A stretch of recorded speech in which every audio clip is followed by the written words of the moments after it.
बेनमाजी के घर खाना खाना जायज नहीं है। बेनमाजी की शादी में शिरकत करना जायज नहीं है।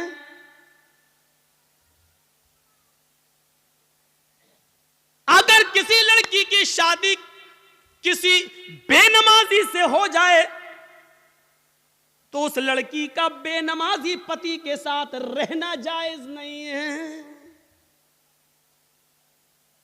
समझाए, मानता है तो ठीक है, नहीं मानता तो अलग हो जाए। सवाल यह है कि वो तलाक ना दे तो तलाक देने की जरूरत ही नहीं है, क्योंकि बेनमाजी मुसलमान ही नहीं है। और जब मुसलमान नहीं है तो किसी काफिर के निकाह में रहने की जरूरत भी नहीं है। ये निकाह ऑटोमेटिकली फिस्क, अपने आप खत्म। बेनमाजी के हाथ का खाना जायज नहीं है।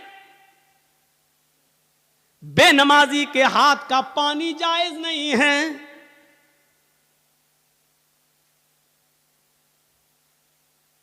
बेनमाजी अगर मर जाए तो उसकी नमाज़े जनाजा पढ़ना जायज नहीं है। बेनमाजी अगर मर जाए तो उसको मुसलमानों के कब्रिस्तान में दफन करना जायज नहीं है। क्या क्या बताऊं।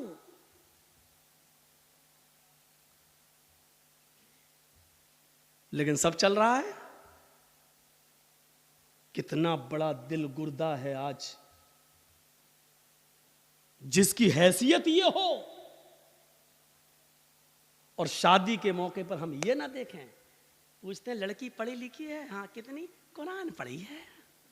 कितना बड़ा कारनामा है, कुरान पढ़ी है। और कुरान खुलता कब है? रमजान में। फिर पूरे रमजान तक बंद रहता है। फिर जब रमजान का महीना आएगा तब वो कपड़े से खुलेगा, धूल उस वक्त धूल साफ होगी। अपने जहेज के बर्तन रोज धोएगी। अम्मा की और बाप की तरफ से मिले हुए बर्तन रोज धोएगी। लेकिन कुरान जिस जुज़दान में लिपटा हुआ है उसको महीनों हो जाते हैं, उसको साफ करने की नौबत नहीं है। अल्लाहु अकबर, अल्लाहु अकबर।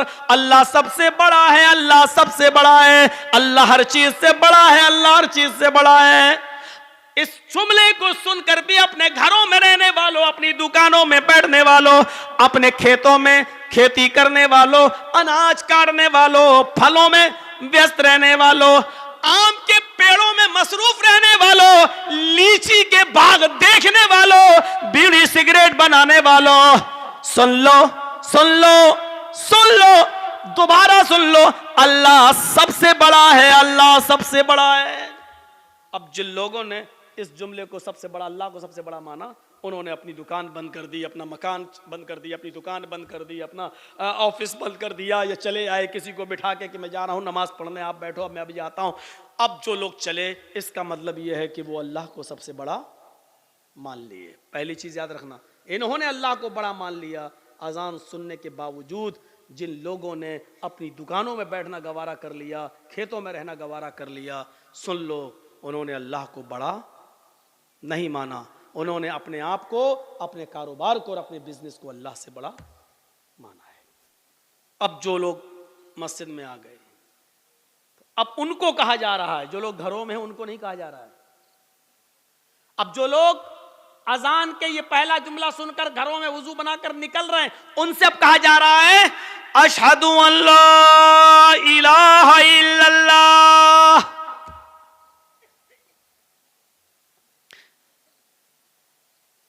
मस्जिद में आने से पहले इस बात की गवाही दो, मैं गवाही देता हूं इस बात की कि अल्लाह के अलावा कोई माबूद नहीं। अशहदु अल्ला इलाहा इल्लल्लाह, मैं गवाही देता हूं इस बात की कि अल्लाह के अलावा कोई माबूद नहीं। यानी आप घर से मस्जिद की तरफ जा रहे हो नमाज पढ़ने, तो याद रखो ये नमाज तुम्हारी अल्लाह के लिए है या किसी और के लिए। अल्लाह माबूद है, उसी के लिए नमाज होनी चाहिए। अल्लाह को माबूद मानो, अल्लाह के लिए नमाज पढ़ने जा रहे हो, यानी इबादत किसके लिए? अल्लाह के लिए होनी चाहिए। अब बाप के डर से नमाज पढ़ने बहुत से लोग आते हैं, अब्बा मेरे डांटेंगे, नमाज पढ़ लो। मदरसे के बच्चे, अरे नमाज पढ़ लो, अजान हो गई, नहीं तो टीचर मारेगा, वो टीचर के डर से पढ़ रहे हैं।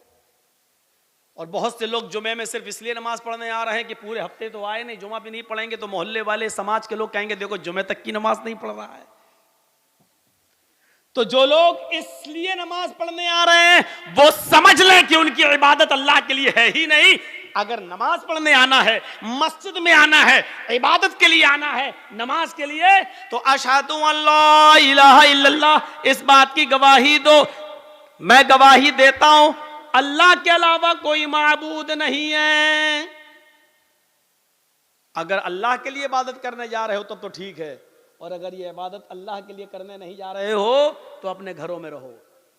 अगर मोहल्ले वालों के डर से जा रहे हो तो मत जाओ, अगर उस्ताद के डर से नमाज पढ़ रहे हो तो मत पढ़ो, अगर बाप के डर से नमाज पढ़ रहे हो तो मत पढ़ो, अगर मोहल्ले और समाज के डर से नमाज पढ़ रहे हो तो मत पढ़ो। और अगर जा रहे हो तो अल्लाह को सबसे बड़ा मानकर जाओ, और इबादत भी अल्लाह के लिए करने जाओ, किसी गैर का उसमें नाम नहीं होना चाहिए, किसी गैर का उनसुर नहीं होना चाहिए।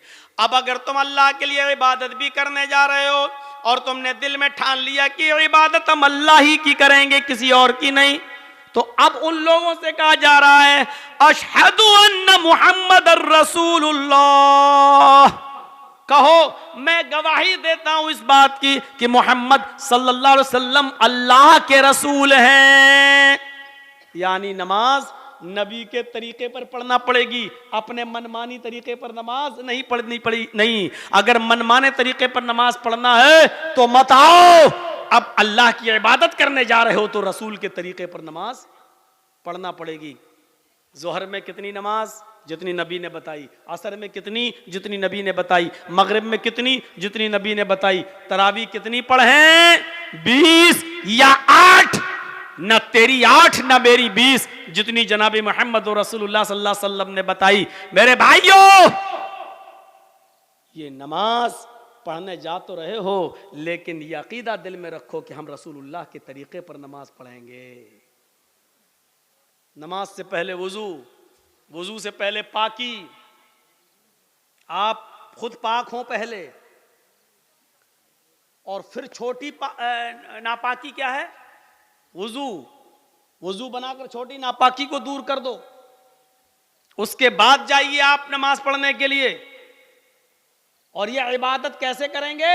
जब आप वुजू बनाकर घर से मस्जिद की तरफ निकलेंगे तो अल्लाह ताला हर एक कदम पर तुम्हें एक नेकी देगा, हर कदम पर एक नेकी, और एक गुनाह माफ भी होगा। जैसे एक कदम बढ़ाया एक नेकी मिली और एक गुनाह माफ, दूसरा कदम बढ़ाया एक नेकी मिली और एक गुनाह माफ, तीसरा कदम बढ़ाया एक नेकी मिली और फिर एक गुनाह माफ, चौथा कदम बढ़ाया एक नेकी मिली और एक गुनाह माफ।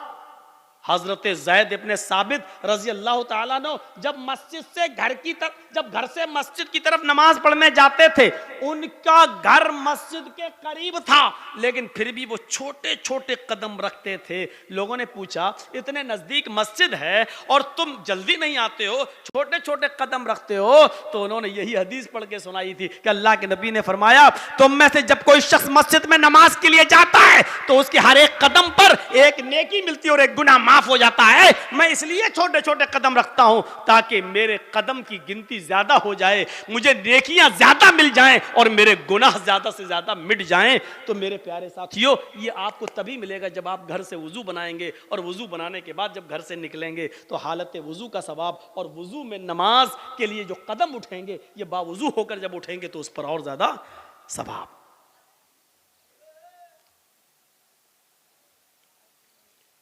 तो अल्लाह को पहले सबसे बड़ा मानो। जिन्होंने अल्लाह को सबसे बड़ा मानकर अपना कारोबार, अपना बिजनेस बंद कर दिया, वो मस्जिद की तरफ जाएं। मस्जिद की तरफ जाने वालों, अगर अल्लाह के लिए इबादत करने जा रहे हो तो ठीक, वरना मत जाओ। और अल्लाह के लिए इबादत करने जाने वालों, अगर यह इबादत जनाबी मोहम्मद रसूलुल्लाह के तरीके पर करना है तो ठीक।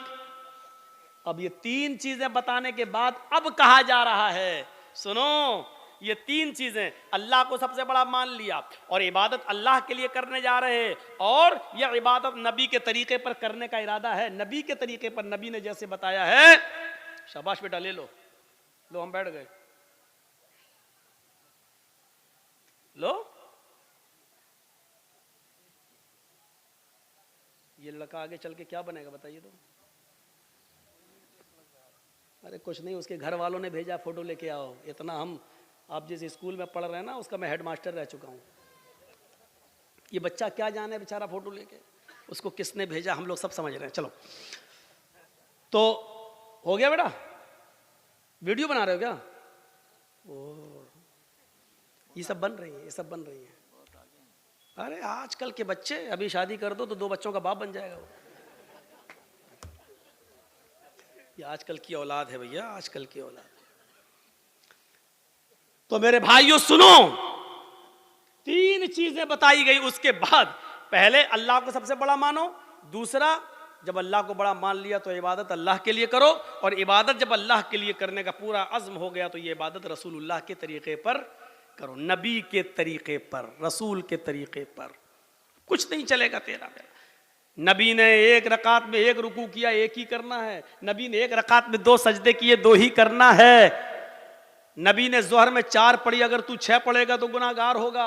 नबी ने मगरिब में 3 पढ़ी, अगर तू 4 पढ़ेगा तो गुनाहगार होगा। नबी ने फजर में 2 पढ़ी, अगर तू 3 या 4 पढ़ेगा तो गुनाहगार होगा।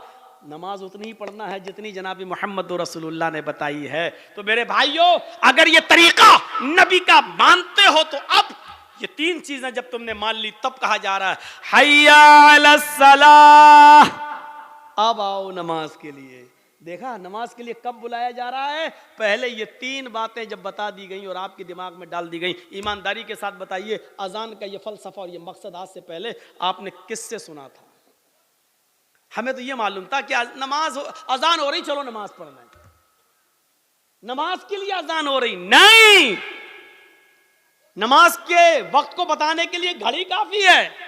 नमाज के वक्त को बताने के लिए आजकल टाइम मोबाइल बतला रहा है।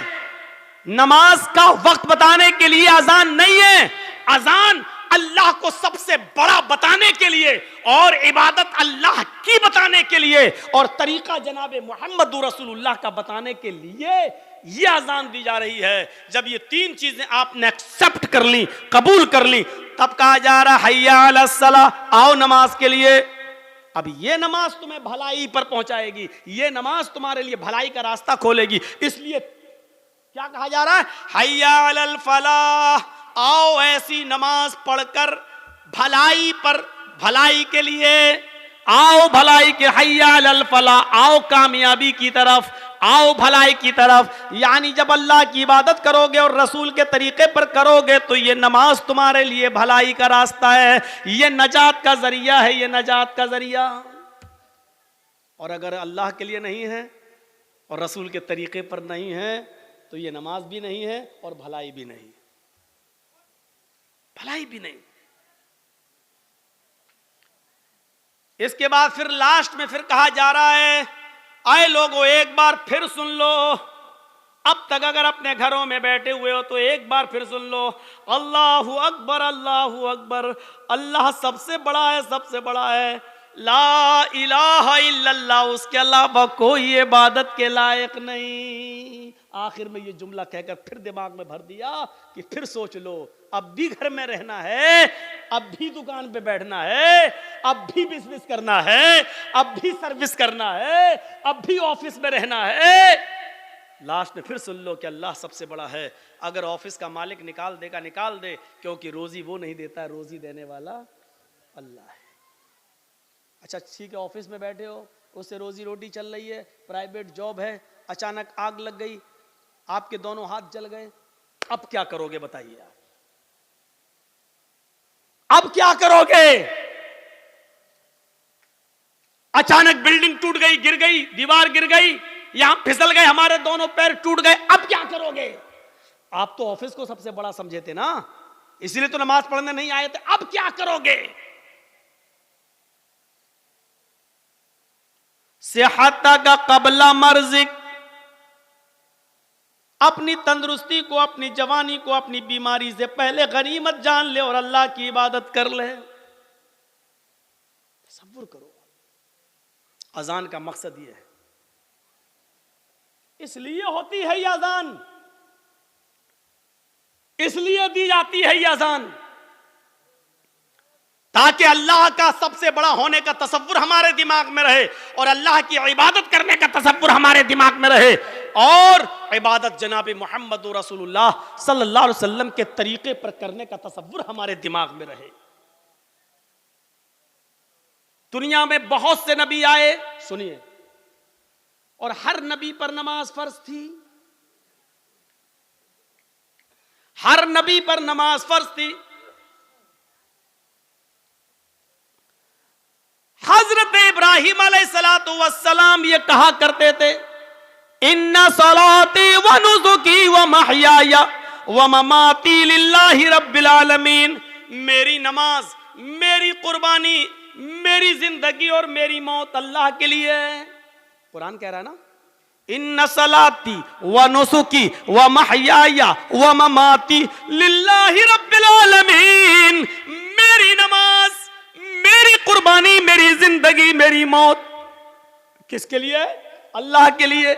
इसका मतलब यह है कि इब्राहिम अलैहिस्सलाम पर भी नमाज फर्ज थी। जब अपनी बीवी हाजरा को और अपने बच्चे छोटे इस्माइल को जब छोड़ दिया था बियाबान जंगल में, और जब चले गए बहुत दूर, बीवी और बच्चे की आंखों से ओझल हो गए, तो इब्राहिम अलैहिस्सलाम ने जो दुआ की थी वो दुआ को देखो कुरान रिकॉर्ड करता है, और रब्बी इन्नी अस्कंतु मिन ज़ुर्रियती बिवादिन गैरि ज़ी ज़रा इंद बैतिकल मुहर्रम लियुकीमुस सलाह इलाहल आलमीन। ओ अल्लाह रब्बुल आलमीन, हमने अपनी बीवी को, हमने अपने बच्चे को एक बियाबान जंगल में तेरे हवाले छोड़ दिया है। उस जंगल में कोई नहीं है, इंसानी आबादी नहीं है, उस जंगल में कोई रहता नहीं है, कोई बंदा नहीं है। बिवादिन गैरि ज़ी ज़रा, बेआबू गयावा दिए, वहां दरख्त भी पैदा नहीं होते, वहां बियाबान जंगली जंगल है, वहां से कोई काफिला भी नहीं आता है। थोड़े बहुत दरख्त जो दिख रहे हैं उन पर परिंदों के घोंसले भी नहीं है, एक चिड़िया का भी पता नहीं है। ऐसी बियाबान जंगल में जो गैर आबाद है, गैर ज़ी ज़रा है, उस जंगल में हमने अपने बीवी बच्चों को छोड़ दिया है। इंद बैतिकल मुहर्रम, तेरे काबिले एहतराम घर के पास, जहां तेरा घर तामीर होगा, जहां हमें तेरा घर बनाना है, जहां खाने काबा को बनाना है, जहां किबला बनना है, जहां किबले की तामीर होना है, तेरा घर बनना है, ऐसे घर के पास हमने अपने बीवी बच्चे को छोड़ दिया है। लियुकीमुस सलाह, ताकि उससे फैलने वाली जुर्रियत, मेरे बीवी बच्चे लियुकीमुस सलाह, नमाज कायम कर सकें, नमाज अदा कर सकें, नमाज पढ़ सकें। अपने बीवी को और बच्चे को छोड़ दिया है, एक भी परिंदा नहीं है, काफिला नहीं है, इंसान नहीं रह रहा है, साए साए बीतती है, खतरनाक जानवरों का डेरा है, लेकिन यही खाने काबा बनना है, यही अल्लाह का घर बनना है, इसी खाने काबा का तवाफ आगे चल के होना है, और सारी दुनिया इसी की तरफ आगे चल कर रुख करके नमाज पढ़ने वाली है। हमें इसी जगह पर अपने बीवी बच्चों को छोड़ दिया है, ताकि मेरी बीवी से, मेरे बच्चों से जो नस्ल फैले, जो तादाद बढ़े, जो संख्या बढ़े, जो आबादी बढ़े, लियुकीमुस सलाह, वो तेरी लिए नमाज पढ़ सकें, वो नमाज कायम करें, वो नमाज पढ़ने वाले हों। इब्राहिम अलैहिस्सलाम ये दुआ कर रहे हैं, हमने अपने बीवी और बच्चों को ऐसी जगह छोड़ा है जो बिल्कुल बियाबान है, लेकिन हमने वहां इसलिए छोड़ा है, वहां तेरा घर है इसलिए छोड़ा, ताकि वो नमाज अदा करें, नमाज पढ़ें। कुरान की इस आयत से हमें पता चलना चाहिए कि नमाज की अहमियत क्या है। यही नमाज है। हजरत मूसा अलैहिस्सलातु वस्सलाम को अल्लाह ने हुक्म दिया था, व अक़िमिस सलात लिज़िक्री, आए मूसा तुम मेरी याद के लिए, मुझे याद करने के लिए नमाज कायम करो। पता चला कि ये नमाज मूसा अलैहिस्सलाम पर भी फर्ज थी, इब्राहिम पर भी फर्ज थी, नूह अलैहिस्सलाम पर भी फर्ज थी। ये नमाज लुकमान अलैहिस्सलाम पर भी फर्ज थी, और लुकमान अलैहिस्सलाम तो अपने बेटे से कह रहे हैं, कुरान कहता है या बुनैया अकीमिस सलाह, आए मेरे बेटे नमाज कायम कर। ये नमाज लुकमान और उसके बेटे पर भी फर्ज थी। रहा नबी अकरम का मसला, तो अल्लाह के नबी का मसला तो मैंने अभी बयान कर दिया। अम्मा आयशा कहती हैं अजान की आवाज सुनकर मुझे हटा देते, मुझसे दूर हो जाते, ऐसा लगता जैसे मुझे जानते ही नहीं है, ऐसा लगता जैसे मुझे पहचानते ही नहीं है, कभी हमें देखा ही नहीं है, ऐसा महसूस होता है जैसे ये हमें पहचान ही नहीं रहे हैं। ये नमाज का हाल जिसको आज हमने बहुत हल्के में ले लिया है, मर्जी आई पढ़ रहे हैं। अगर नमाज के बारे में सही जानकारी मिल जाए तो उससे आप अंदाजा लगा सकते हैं कि बेनमाजी की मुआशरे में क्या हैसियत है। कल मैंने बताया था अल्लाह के नबी ने जब जन्नत में झांक कर देखा तो जन्नत में सबसे ज्यादा गरीब फकीरों मिस्कीनों को देखा, और जहन्नम में झांक कर देखा तो सबसे ज्यादा औरतों को देखा। मेरे भाइयों अंदाजा लगाइए, या अय्युहल्लज़ीना आमनुस्तईनु बिस्सब्रि वस्सलाह, नमाज एक माँ की तरह है। जिस तरह बच्चा माँ की गोद में आ जाता है तो अपने आप को महफूज समझता है, ऐसी बड़ी से बड़ी मुसीबतें जब हमारे और आपके ऊपर आए तो हम नमाज में मसरूफ हो जाएं। यकीन नहीं आता तो सुनो, इब्राहिम अलैहिस्सलाम अपनी बीवी सारा के साथ, सारा हाजरा तो दूसरी है, सारा पहले थी, पहली बीवी कौन है? सारा। सारा के साथ जा रहे हैं और जालिम बादशाह के मुल्क में घुस जाते हैं, उस मुल्क को क्रॉस करना चाहते हैं। जालिम बादशाह के वजीरों ने लोगों को बताया, बादशाह को बताया एक आदमी है, उसके साथ एक औरत है और बड़ी खूबसूरत है। बादशाह ने कहा अच्छा खूबसूरत है, कहाँ? बुला के लाओ। इब्राहिम और सारा बुला कर लाए गए। बादशाह ने पूछा ये तुम्हारी कौन है? इब्राहिम अलैहिस्सलाम ने फरमाया ये मेरी बहन है। इब्राहिम अलैहिस्सलाम ने ये सुन रखा था कि उस बादशाह को अगर ये कह दिया जाए कि ये मेरी बहन है तो भाई के साथ जब बहन को देखता है तो वो फिर हाथ नहीं लगाता है, छोड़ देता है। तो कह दिया कि बहन है, ये झूठ नहीं था। इब्राहिम अलैहिस्सलाम ने जब ये कहा कि ये मेरी बहन है तो इस हैसियत से कहा कि सारी दुनिया के मुसलमान आपस में भाई हैं और सारी दुनिया की औरतें बहन है। ईमानी रिश्ते से उनको अपना बहन दिल में नियत की थी, ईमानी रिश्ते से तो सभी बहन है, हर कोई एक दूसरे का भाई, एक दूसरे की बहन है। लेकिन चूंकि खूबसूरत इतनी थी हजरत सारा कि बहन कहने के बावजूद भी उसकी नीयत खराब रही। उसने कहा इनको कहीं ले जाओ और सारा को जरा हमारे दरबार में लेके आओ। इब्राहिम अलैहिस्सलातु वस्सलाम अपनी बीवी से कहते हैं जाओ। इब्राहिम अलैहिस्सलाम को एक जगह रोक दिया जाता है, सारा को अकेले ले जाया जा रहा है, और जब बादशाह के खुलवत में, बादशाह की तन्हाई में सारा को कर दिया जाता है तो बादशाह ने सारा ने दुआ मांगी, इलाहुल आलमीन मैं अपने शौहर इब्राहिम की अमानत हूं और आज तक मैंने तेरे दीन की कभी मुखालिफत नहीं की है। ऐ अल्लाह इस जालिम बादशाह से मेरी इज्जत व आबरू की हिफाजत फरमा। ये कहकर बादशाह ने जब उस सारा के ऊपर अपना हाथ बढ़ाया तो सारा की दुआ रंग लाई और सीने के पास आते आते हाथ रुक गया। न आगे बढ़ रहा है, न पीछे हट रहा है, न नीचे हो रहा है, न ऊपर जा रहा है, यहीं पर आकर शल हो जाता है। जैसे ये सारा अलैहिस्सलाम है और ये उनके सीने का हिस्सा है, ऐसे उस पर पकड़ के हाथ मारा, ये बस यहाँ पर रुक गया। अब न आगे बढ़ रहा, न पीछे हट रहा, न इधर हो रहा, न इधर हो रहा।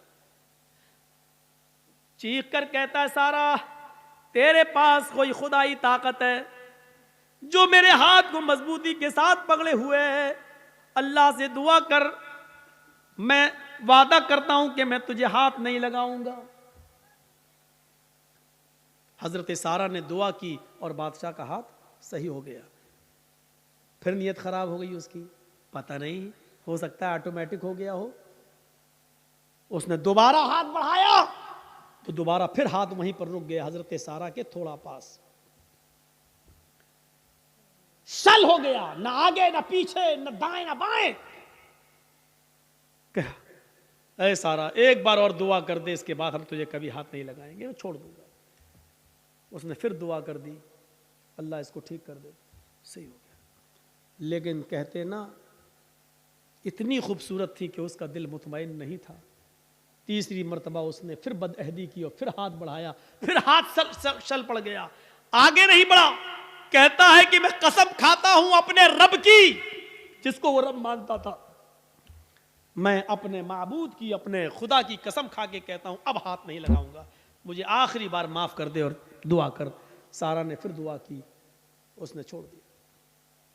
और अपनी लौंडी, लौंडी जानते हो, खादिमा, खिदमत करने वाली, जो उस बादशाह की लौंडी थी, खादिमा, खिदमत करने वाली, हाजिरा, उसने वो लौंडी सारा को दे दी कि ये तुम ले जाओ और ये तुम्हारे रास्ते में काम आएगी, इसको मैं तुम्हें दे रहा हूं बतौर गिफ्ट। हजरत सारा जब हाजरा को लेकर आई तो पूछा कि मेरे शौहर इब्राहिम कहाँ हैं? बादशाह की पुलिस, बादशाह की फौज जब हजरत सारा को इब्राहिम अलैहिस्सलाम के पास लेकर गए तो हजरत सारा क्या देखती है कि इब्राहिम अलैहिस्सलाम नमाज में मसरूफ हैं, नमाज पढ़ रहे हैं। मुस्लिम शरीफ की हदीस है, वो नमाज में मसरूफ है, नमाज पढ़ रहे हैं और नमाजी में ये दुआ कर रहे हैं कि अल्लाह मेरी बीवी की हिफाजत फरमा, अल्लाह मेरी बीवी की हिफाजत फरमा, अल्लाह जालिम बादशाह के जुल्म से हमारी बीवी को बचा ले। नमाज में मसरूफ हैं। मेरे भाइयों, जब सारा के ऊपर मुसीबत आई और जालिम बादशाह ने जब उनको पकड़ा और अपने आगोश में लेना चाहा तो उनके पति इब्राहिम अलैहिस्सलाम नमाज के अंदर गिर जाते हैं, नमाज में मसरूफ हो जाते हैं, नमाज पढ़ना शुरू कर देते हैं। गौर कीजिए, जब किसी के ऊपर मुसीबत आए तो उसको नमाज के अंदर नमाज पढ़ना चाहिए, उसको नमाज के अंदर अल्लाह रब्बुल आलमीन से दुआ करनी चाहिए, क्योंकि नमाज एक माँ है, आपको अपनी आगोश में ले लेगी और जब आप नमाज की आगोश में आ जाएंगे तो सारे खतरों से महफूज हो जाएंगे, सारे खतरों से आप अलग हो जाएंगे, फिर कोई खतरा नहीं रहेगा, टल जाएगा वो खतरा। आपको याद होगा, सही बुखारी की रिवायत है, बनी इसराइल में एक नौजवान था, नाम था उसका जुरैज, नाम था उसका जुरैज, बहुत नेक इबादत करने वाला, बड़ा अल्लाह वाला, बड़ा नमाजी। एक बार हजरत जुरैज नमाज के अंदर मसरूफ थे, नमाज पढ़ रहे और उनकी मां को किसी चीज की जरूरत पेश आ गई तो जुरैज को आवाज देने लगी, आई जुरैज। जुरैज कहते हैं अल्लाह मैं नमाज में हूं और पीछे मेरी मां आवाज दे रही है। जुरैज ये कहते हैं अल्लाह मैं क्या करूं, मैं नमाज में और मेरी मां पीछे आवाज दे रही है। फिर उसने तीसरी आवाज दी, जुरैज, लेकिन जुरैज ने कोई जवाब नहीं दिया, वो नमाज पढ़ते रहे। चौथी बार जुरैज की मां के मुंह से ये जुमला निकला, जुरैज तूने मेरी आवाज सुनकर भी अनसुना कर दिया। आए अल्लाह, जुरैज उस वक्त तक न मरे जब तक कि वो किसी बदकार औरत का मुंह न देख ले। आए अल्लाह, जुरैज को उस वक्त तक तू मौत मत देना जब तक कि जुरैज किसी बेशरम और बेहया औरत के साथ हम बिस्तरी ना कर ले, उसके साथ जिना ना कर ले। मां की बद्दुआ थी, मां ये बद्दुआ देकर चली गई।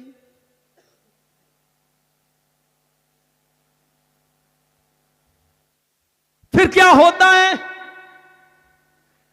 2, 4, 5 दिन के बाद एक औरत जुरैज के माबत में जहां वो इबादत करते थे उसी में गुजरा था, उसी हुजरे में खूबसूरत औरत आती है और जुरैज से कहती है, जुरैज उदनु मिन्नी, आओ मेरे करीब आओ और मुझसे जिना करो। जुरैज ने कहा अल्लाह की पनाह, मैं ऐसा गलत काम नहीं कर सकता, मैं अल्लाह का नेक बंदा हूं, उसकी इबादत में मैं अपनी जिंदगी गुजार रहा हूं, चलो जाओ यहां से हटो, ये गलत काम मुझसे नहीं होगा। जुरैज ने उस औरत को भगा दिया। वो औरत परेशान थी, सीधे जंगल में जाती है और वहां बकरियां चराने वाले एक चरवाहे के साथ वो जिना कर लेती है, शिकार हो जाती है जिना का। 9 महीने 10 महीने गुजर जाते हैं। 9 महीने के बाद उस औरत के बच्चा पैदा होता है। हमल ठहर गया था। 9 महीने के बाद जब बच्चा पैदा हुआ तो उस चरवाहे का तो पता ही नहीं कि वो कहां का रहने वाला था, कहां चला गया, और न ये औरत उसको पहचानती थी। बस जुनून था उसको किसी से मिलने का, मिल लिया। वो ये जुरैज नहीं मिला तो जंगल के चरवाहे के पास चली गई, लेकिन चरवाहे का पता नहीं। 9 महीने से इसके घर में जब बच्चा पैदा होता है तो पूरे गांव वाले इस पर भिल पड़े, है तेरी शादी नहीं हुई, बच्चा कहां से आया। जब उसको ज्यादा परेशान किया गया और गंभीरता से इस बात को ली गई कि पूरा समाज बदनाम हो जाएगा, बता पहले ये बच्चा किसका है, तो उस औरत ने जुरैज का नाम ले दिया। उस औरत ने जुरैज का नाम ले लिया कि इस बच्चे का बाप जुरैज है। आजकल तो डीएनए टेस्ट हो जाएगा, पता चल जाएगा किसका बच्चा है, लेकिन उस जमाने में तो डीएनए टेस्ट की कोई मशीनरी नहीं थी, पैथोलॉजी और साइंस ने इतनी तरक्की नहीं की थी, कोई पैथोलॉजी भी नहीं थी। पूरा गांव आया गुस्से में और देखा कि जुरैज नमाज पढ़ रहा, पूरा नमाज से उनको खींचा, हट देख कितना अल्लाह वाला बना फिरता है, नमाज पढ़ रहा है, और उसका पूरा इबादत खाना तोड़ दिया। अब बड़ा नालायक आदमी है, बड़ा कमीना इंसान है, उसका इबादत खाना तोड़ दिया। मारा नहीं, उसको खींच लिया। देख कितना अच्छा बनता है, कितना नेक बनता है, सजदों पे सजदे करता है, रात में नमाज पढ़ता है, दिन में नमाज पढ़ता है, और कारनामा देख, गांव की लड़की के साथ ऐसा हाल, उसको मां बना दिया, प्रेग्नेंट कर दिया, उसके पेट में बच्चा। किस किस को सफाई देते।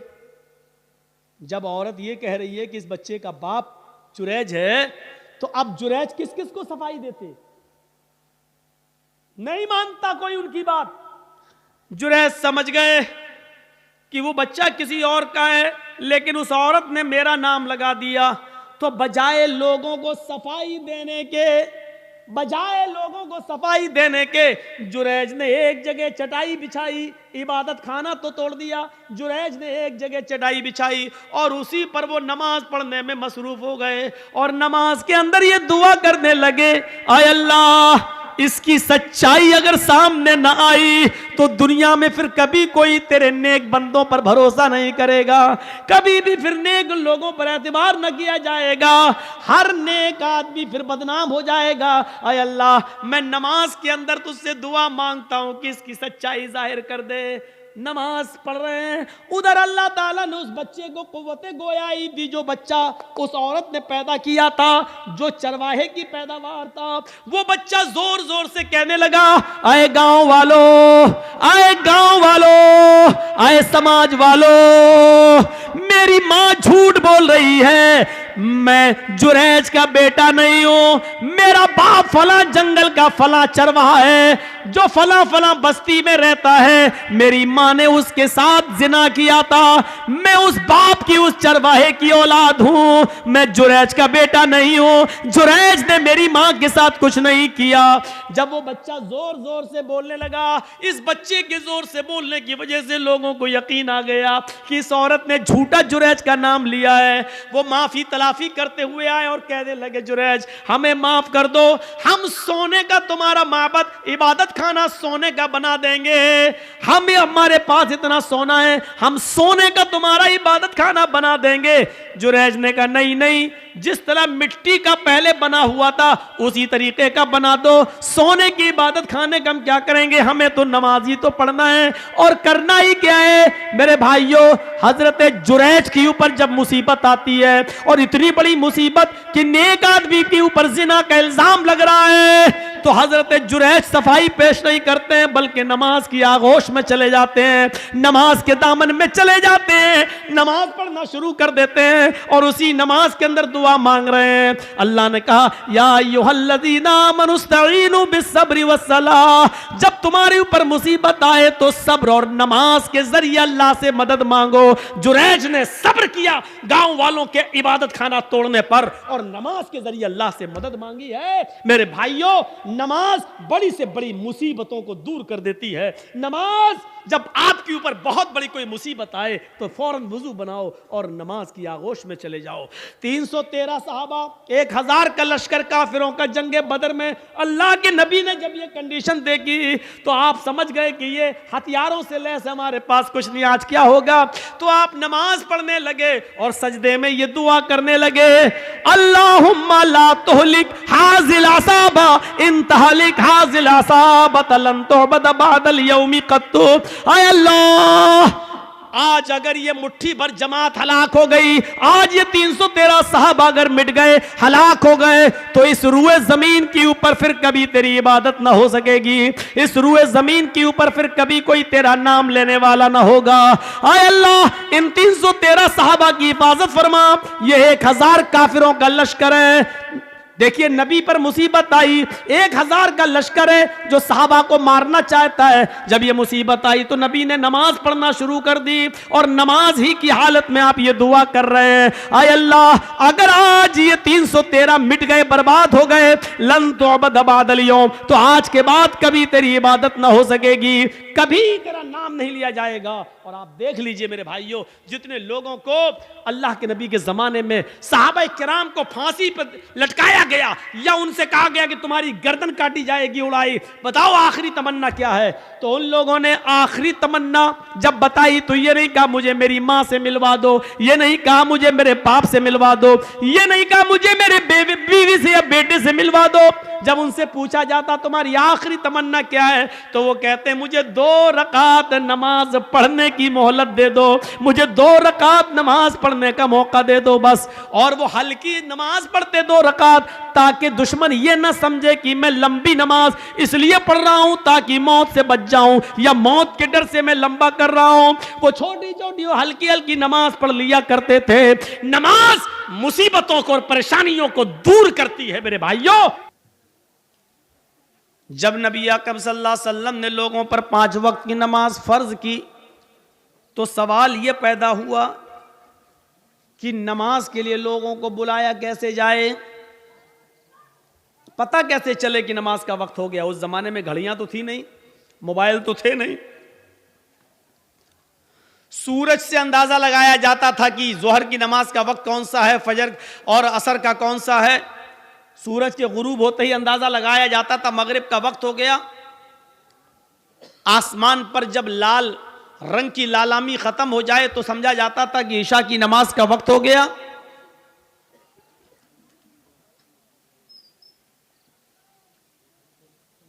मशवरा किया अल्लाह के रसूल सल्लल्लाहु अलैहि वसल्लम ने कि लोगों को अजान नमाज की तरफ कैसे बुलाएं। किसी ने मशवरा दिया अल्लाह के रसूल अजान, किसी ने मशवरा दिया नमाज के लिए बुलाने के लिए मोहल्ले में एक आग लगाई जाए, हर नमाज के वक्त आग लगाई जाए। जब आग जलने लगे तो लोग समझ जाएं कि नमाज का वक्त हो गया। एक सहाबी ने मशवरा दिया नहीं, जोर से घंटी बजाई जाए तो पता चल जाएगा कि अजान का वक्त हो गया, नमाज का वक्त हो गया। किसी ने मशवरा दिया कि शंख बजाया जाए, जिसको भोंपू बोलते हैं, शंख बजाया जाए जोर से, उससे पता चल जाएगा कि नमाज का वक्त हो गया। लेकिन उस वक्त मीटिंग बर्खास्त हो गई। नहीं, ना आग जलाना ठीक है, इसमें मजूसियों की मुशाबिहत हो रही है, न शंख बजाना ठीक है, न घंटा बजाना ठीक है। चलो कल गौर करेंगे कि क्या है, कल फिर मीटिंग होगी दोबारा। अल्लाह के रसूल ने सुबह फिर दूसरे दिन फिर मीटिंग बुलाई। जब मीटिंग बुलाई तो उसमें हजरत उमर फारूक रजी अल्लाह ताला अन्हु ने अपना एक ख्वाब बयान किया कि अल्लाह के रसूल सल्लल्लाहु अलैहि वसल्लम, मुझे रात में ये ख्वाब दिखाया गया है कि नमाज के लिए इस तरीके से लोगों को बुलाया जाए, अल्लाहु अकबर अल्लाहु अकबर अल्लाहु अकबर अल्लाहु अकबर, 2 बार ये, अशहदु अल्ला इलाहा इल्लल्लाह अशहदु अल्ला इलाहा इल्लल्लाह, 2 बार ये, अशहदु अन्ना मुहम्मदर रसूलुल्लाह अशहदु अन्ना मुहम्मदर रसूलुल्लाह, 2 बार ये, हय्या अलस सलाह हय्या अलस सलाह, 2 बार ये जुमले, हय्या अलल फलाह हय्या अलल फलाह, 2 बार ये जुमले, अल्लाहु अकबर, एक बार फिर ये जुमला, ला इलाहा इल्लल्लाह, एक बार ये जुमला। हजरत उमर ने जब अपना ये ख्वाब बयान किया तो उसमें चंद साहबा खड़े हुए और कहने लगे, अल्लाह के नबी, ये ख्वाब तो आज रात में हमने भी देखा। दूसरे ने कहा ये हमने भी देखा। एक और उठा कहने लगा ये तो हमने भी देखा। नबी अकरम सल्लल्लाहु अलैहि वसल्लम ने फरमाया, इतने लोगों का यही ख्वाब देखना इस बात की दलील है कि अल्लाह ताला हमसे नमाज के लिए यही चाह रहा है कि इन कलमात के ज़रिए लोगों को बुलाया जाए। जबकि खुद अल्लाह के रसूल हैं, नबी हैं। जिब्राईल अमीन आकर कह सकते थे कि अजान दिलवाओ, लेकिन जिब्राईल को नहीं भेजा, वही नहीं आई। सिर्फ सहाबा किराम ने ख्वाब देखा और अल्लाह के रसूल ने सहाबा किराम के ख्वाब को ही अल्लाह की तरफ से ख्वाब मानकर उसी को लागू कर दिया, नाफिज कर दिया कि आज के बाद हर अजान के वक्त, नमाज के वक्त यह अजान दी जाएगी। बहुत अहम मसला है अजान का, इसमें भी हिकमत छिपी हुई है। नमाज से पहले, अरे भाई जब लोगों को बुलाना ही है, किसी से भी खड़ा करके पूछो, अच्छा बताओ अजान क्यों होती है, तो आदमी कहेगा कि नमाज के लिए, ताकि पता चल गया नमाज का वक्त हो गया है, इसीलिए तो अजान होती है। लेकिन यह मकसद नहीं है। आज तो घड़ी है, पता चल जाएगा जोहर कब हो रही। गूगल में तलाश करिए, आपको आपके डिस्ट्रिक्ट मालदा का पूरा आपके गूगल पे सर्च करेंगे तो आ जाएगा जोहर कितने बजे, असर कितने बजे, मगरिब कितने बजे, इशा कितने बजे, फजर कितने बजे। आज अजान की क्या जरूरत है? अगर नमाज के लिए अजान हो रही है, उसका वक्त बताने के लिए, तो वक्त के लिए तो आजकल गूगल बतला रहा है कि जोहर का ये वक्त, असर का ये वक्त, मगरिब का ये वक्त, इशा का ये वक्त, फजर का ये वक्त। नहीं, कुछ और उसूल है। और सुनो,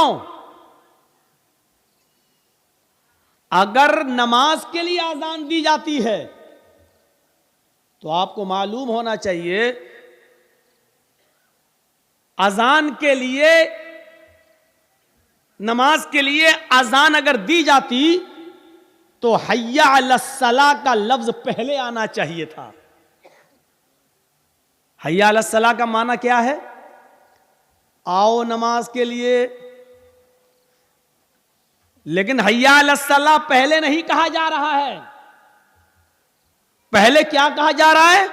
अल्लाहु अकबर अल्लाहु अकबर। इस जुमले का नमाज से क्या कनेक्शन है, जरा कोई बताया ना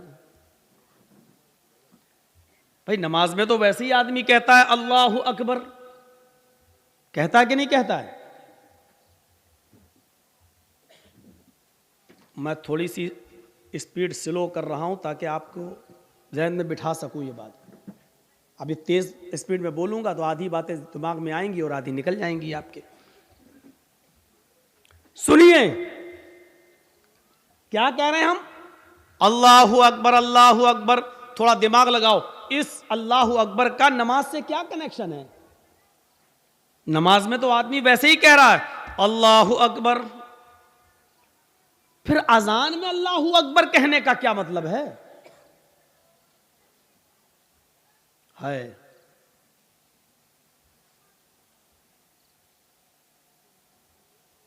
अल्लाहु अकबर अल्लाहु अकबर। कल मैंने बताया था जब मुअज्जिन कहे अल्लाहु अकबर तो तुम भी कहो अल्लाहु अकबर। ये मुअज्जिन के साथ साथ अवाम को, पब्लिक को, रियाया को, मुसलमानों को ये जुमले इसलिए दोहराने का हुक्म दिया गया है कि जिस तरह मुअज्जिन अल्लाह को सबसे बड़ा मान रहा है, तुम भी अल्लाह को सबसे बड़ा मानो। अब अल्लाह को सबसे बड़ा मानने का मतलब क्या है? अल्लाहु अकबर, अल्लाहु अकबर, अल्लाह सबसे बड़ा है। और इसको एक बार नहीं 2 बार कहा जा रहा है, अल्लाहु अकबर, अल्लाहु अकबर। अल्लाह सबसे बड़ा है, अल्लाह सबसे बड़ा है। थोड़ी देर रुकने के बाद ये जुमले फिर कहे जा रहे हैं, अल्लाहु अकबर, अल्लाहु अकबर। हाँ, गौर से सुन लो, अगर तुमने न सुना हो फिर से सुन लो, अल्लाह सबसे बड़ा है, अल्लाह सबसे बड़ा है। आए जमीन के सीने को चीर कर, जमीन की छाती को चीर कर उसमें दाना डालने वाले, धान बोने वाले, गेहूं बोने वाले, जौ बोने वाले, गन्ना बोने वाले, हल चलाने वाले, तेरे कानों में यह आवाज जा रही है अल्लाह सबसे बड़ा है। अब तू अपने दिल से फैसला कर कि अल्लाह सबसे बड़ा है या नहीं। अगर अल्लाह सबसे बड़ा है तो तू अपनी खेती करना छोड़ दे। अल्लाह को सबसे बड़ा मानता है तो तू जमीन की छाती चीर कर उसमें दाना डालना छोड़ दे। अगर तू अल्लाह को सबसे बड़ा मानता है तो तू हल चलाना छोड़ दे। अगर तू अल्लाह को सबसे बड़ा मानता है तो चाय की दुकान बंद कर दे। अगर तू अल्लाह को सबसे बड़ा मानता है तो अपने किराना मर्चेंट की दुकान को तू बंद कर दे। अगर अल्लाह को सबसे बड़ा मानता है तो आए मोबाइल की दुकानों पर बैठने वालों मोबाइल की दुकान बंद कर दो, कपड़ा बेचने वालों कपड़ा बेचना बंद कर दो, आए अपने बिजनेस करने वालों अपने बिजनेस को बंद कर दो, अपने कारोबार चलाने वालों कारोबार को बंद कर दो। अगर तुम अल्लाह को सबसे बड़ा मानते हो तो तुम अल्लाह के घर की तरफ जाओ। अल्लाह को सबसे बड़ा मानते हो तो तुम इस बात का सबूत दो कि ये सारी चीजें छोटी हैं, हम छोटे, हमारी दुकान छोटी है, हमारा कारोबार छोटा है, हमारा बिजनेस छोटा है, हमारा खेत छोटा है। अगर इस अजान के लफ्ज को अल्लाहू अकबर को सुनने के बाद भी अगर तू दुकान पे बैठा रहा, अगर तू खेत जोतता रहा, अगर तू कपड़ा बेचता रहा और मस्जिद की तरफ नहीं गया तो इसका मतलब यह है कि तूने अल्लाह को सबसे बड़ा नहीं माना।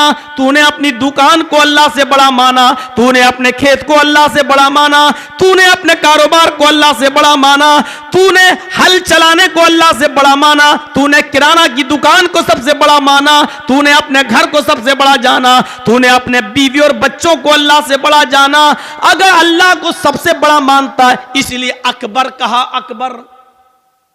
अजान में यह भी कहा जा सकता था अल्लाहु कबीर, अल्लाह बड़ा है। कबीर के माना क्या होते हैं? बड़ा। अजीम के माना क्या होते हैं? बड़ा। यह भी कहा जा सकता था अल्लाहु अजीम, अल्लाह बड़ा है। यह भी कहा जा सकता था अल्लाहु कबीर, अल्लाह बड़ा है। लेकिन न कबीर कहा जा रहा है, न अजीम कहा जा रहा है, बल्कि अकबर कहा जा रहा है, जिसका माना होता सबसे बड़ा। अल्लाहु अकबर, इसका माना यह हुआ कि अल्लाह तुम्हारी दुकानों से, तुम्हारे मकानों से, तुम्हारे खेतों से, तुम्हारे बिजनेस से, तुम्हारे ऑफिसों से, तुम्हारी सरकारी नौकरियों से सबसे बड़ा है अल्लाह।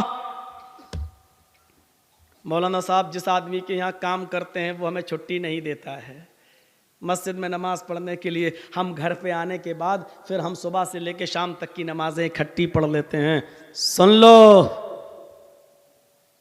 हर वो बिजनेस, हर वो सर्विस, हर वो नौकरी इस्लाम की नजर में और शरीयत में हराम है जो आपको आपके नमाज के वक्त में आपको नमाज पढ़ने से रोकती है। इस्लाम की नजर में वो नौकरी हराम है, इस्लाम की दृष्टि में वो सर्विस हराम है, शरीयत की रोशनी में वो गवर्नमेंट की जॉब ही क्यों ना हो वो भी हराम है। अगर कोई सरकारी सर्विस या प्राइवेट जॉब अगर आपको आपके अव्वल वक्त में या आपको नमाज के औकात में आपको नमाज पढ़ने की इजाजत नहीं दी जा रही है, तो आपके लिए वो सर्विस हराम है, वो नौकरी हराम है, वो कारोबार हराम है जो आपको नमाज के वक्त में नमाज पढ़ने से रोक रहा है।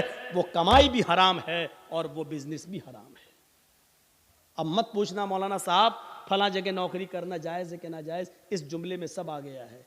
हर वो बिजनेस, हर वो सर्विस, हर वो जॉब हराम है अजान के वक्त, नमाज के वक्त, जिससे आपको नमाज पढ़ने से रोका जा रहा हो या आप जिसकी वजह से नमाज नहीं पढ़ पा रहे हो, हराम है। दुकान पर ज्यादा कस्टमर आए, भीड़ लगी है, लेकिन अजान की आवाज आ रही है, तो आपको कस्टमर को छोड़ना पड़ेगा और नमाज के लिए जाना पड़ेगा, क्योंकि अकीमुस्सला कहा गया है। यह नहीं कहा गया नमाज पढ़ लो, नमाज कायम करो कहा। नमाज कायम करने का मतलब यह कि उसको वक्त पे पढ़ो, उसके उसूल पर पढ़ो, उसके ज़ाब्तों पर पढ़ो, नबी के तरीके पर पढ़ो, और नबी ने जो वक्त बताया उस वक्त पर पढ़ो। बाद में तो पढ़ ही लोगे, शाम को इकट्ठी भी पढ़ लोगे। नमाज पढ़ने का हुक्म नहीं दिया अल्लाह ने, नमाज को कायम करने का हुक्म दिया है। और नमाज का कायम करना यह है कि जैसी अजान हुई बंद करो दुकान और जाओ नमाज पढ़ने के लिए, चाहे 20 कस्टमर ही तुम्हारी दुकान पर क्यों ना हो। यह है नमाज का कायम करना। साहब बहुत बड़ा नुकसान हो जाएगा। फिर तो आपने कारोबार को बड़ा समझ लिया, फिर तो आपने दुकान को बड़ा समझ लिया, फिर आपने अल्लाह को बड़ा कहां समझा? फिर आपने अल्लाह को बड़ा नहीं माना। अब समझ में आ रहा है अजान क्यों दिलवाई जा रही है, नमाज के लिए अजान। अभी नहीं कहा गया नमाज पढ़ने आओ, अभी ये कहा गया नमाज पढ़ने बाद में आना। पहले ये फैसला करो कि तुम अल्लाह को सबसे बड़ा मानते भी हो या नहीं मानते हो। अजान के वक्त ही पता चल जाता है कि कौन अल्लाह को बड़ा मान रहा है और कौन अल्लाह को बड़ा नहीं मान रहा है।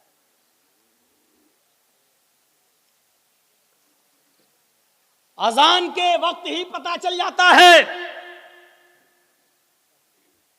इस जुमले को बार बार 2 बार कहा जा रहा है और फिर 2 बार और कहकर 4 बार कहा जा रहा है। पूरी अजान उठा लो, 4 बार कोई जुमला नहीं कहा गया, सबसे पहले यही जुमला 4 बार कहा जा रहा है। अल्लाहु अकबर, अल्लाहु अकबर 2 बार हो गया। अल्लाह सबसे बड़ा है, हां अल्लाह सबसे बड़ा है। आए कारोबार में मसरूफ रहने वालों, आए खेतों में मसरूफ रहने वालों, आए ऑफिस में बिजी रहने वालों, हाय सरकारी और प्राइवेट जॉब में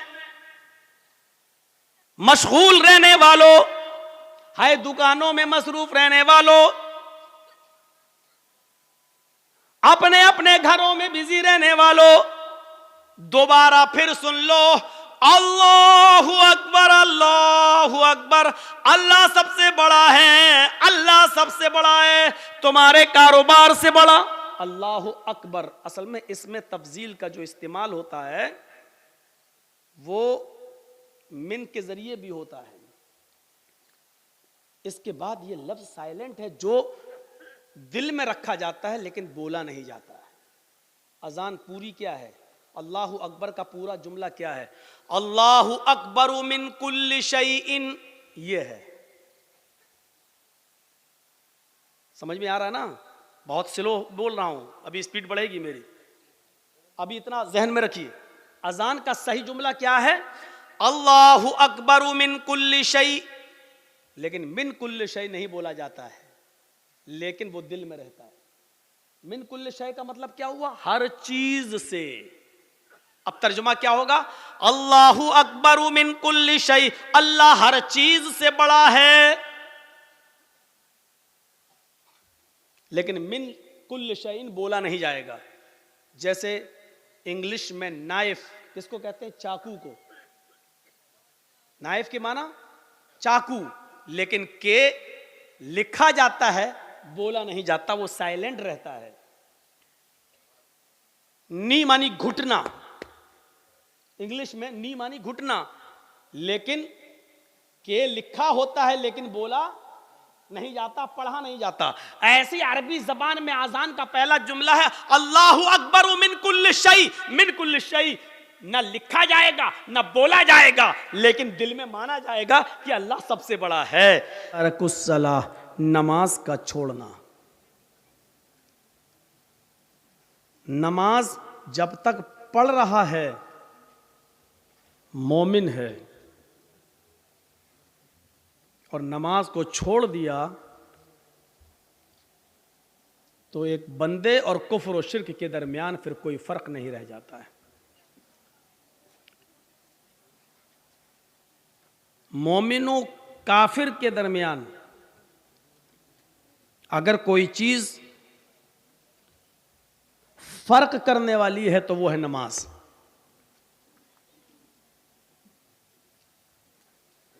नबी अकरम सल्लल्लाहु अलैहि वसल्लम ने इसीलिए फरमाया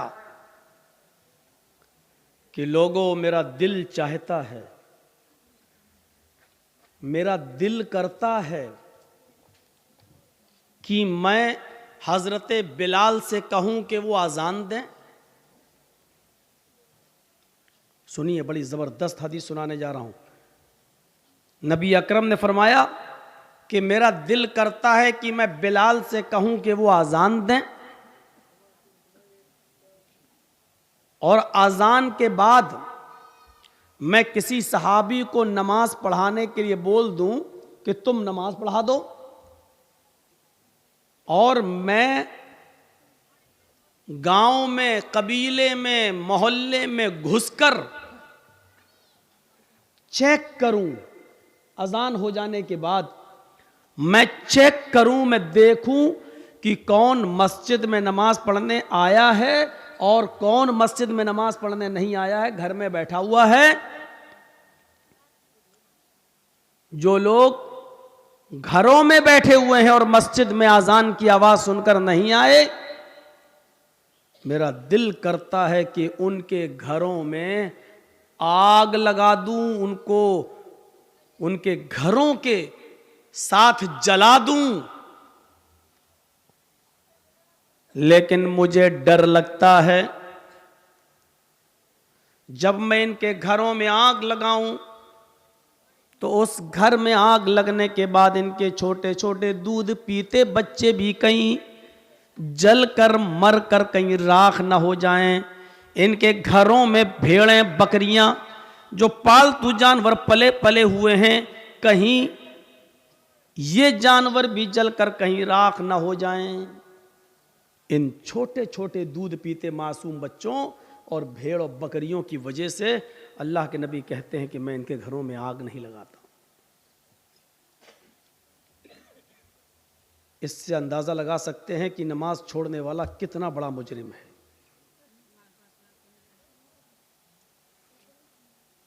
अल्लाह के रसूल ये कह रहे हैं कि मेरा दिल चाहता है कि बिलाल से कहूं अजान दो, और एक सहाबी से कहूं कि तुम नमाज पढ़ा दो, और मैं चेक करूं कि कौन मस्जिद में है और कौन अपने घर में है। यानी अजान के बाद किसी का अपने घर में बैठना और अपने घर में रहना जुर्म अजीम है इस्लाम की नजर में। अपने करीबानों में झांक कर हर मुसलमान जायजा ले, इस हदीस से हमें कितनी चीजें मिल रही हैं।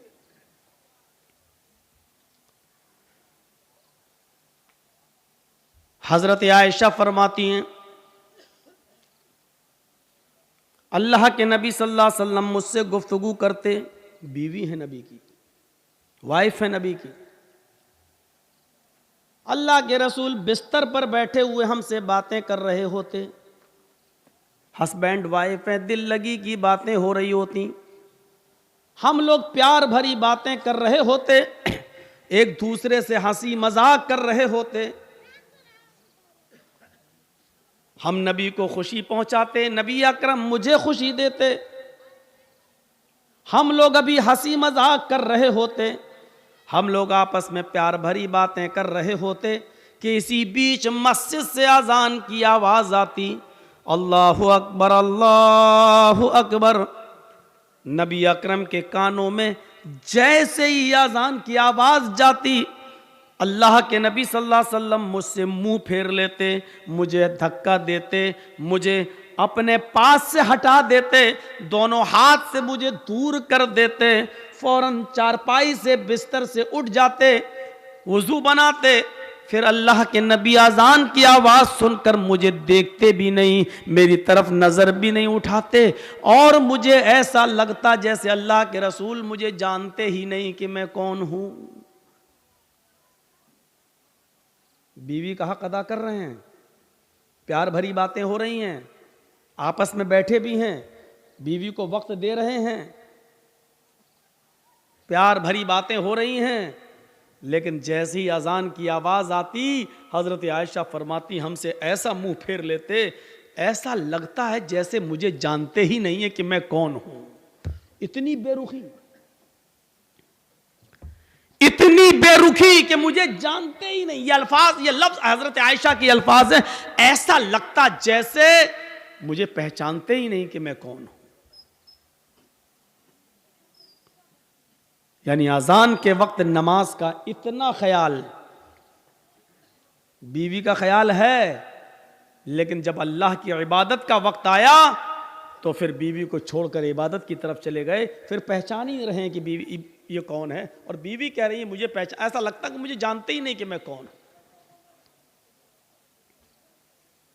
ये यहां से हम अंदाजा लगाएं, बाखबर किया जाता है आपको हर अजान से, नमाज से पहले